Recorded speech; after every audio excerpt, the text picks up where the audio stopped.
Raphaël Manceau est une fulgurée.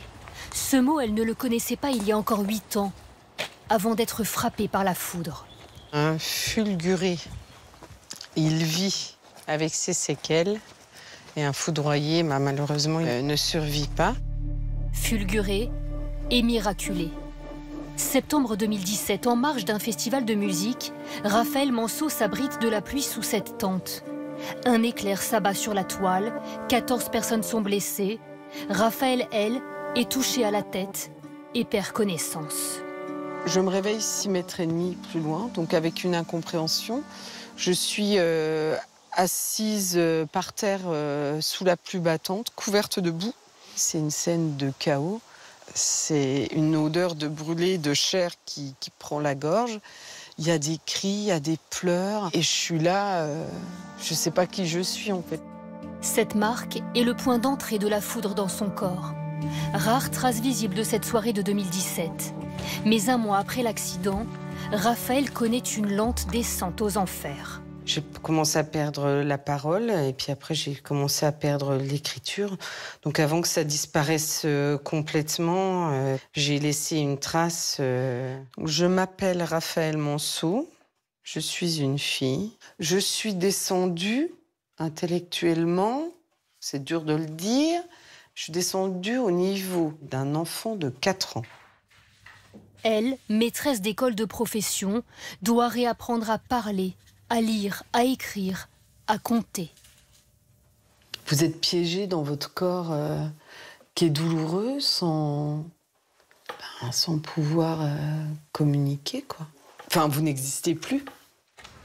8 ans après sa fulguration, Raphaël Manceau a toujours besoin de rééduquer son cerveau et son corps endolori. Tu vas tendre la jambe droite, ça te tire.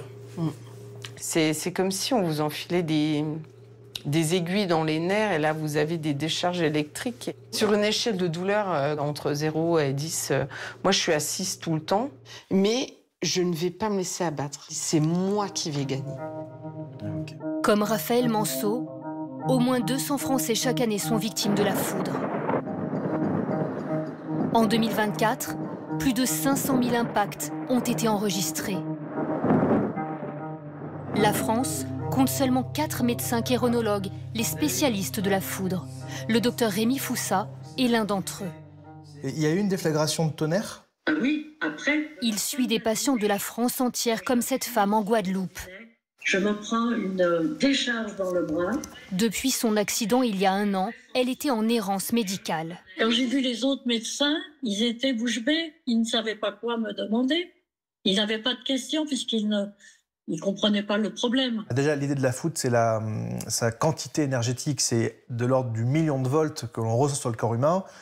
Pour vous donner une comparaison, une ligne à haute tension, c'est entre 200 et 300 000 volts. C'est 30 000 degrés, un coup de foudre. La fulguration ne laisse quasiment aucune trace, même à l'IRM. Et la médecine sait encore peu de choses sur le phénomène. Pourtant, tout le corps est touché. Ça va des problèmes ophtalmologiques, des problèmes ORL, des problèmes cardiaques, pulmonaires et essentiellement neurologiques. Les experts de Météorage suivent quotidiennement les impacts de foudre. Ils ont aussi étudié tous les cas de fulguration des 10 dernières années. Ils en ont tiré la meilleure prévention possible. La voiture est une très bonne protection.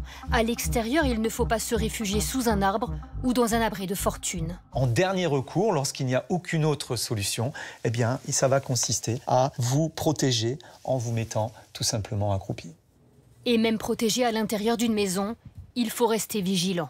On évite d'utiliser l'électricité, c'est-à-dire pas votre console de jeu, regarder la télé, brancher votre téléphone par exemple.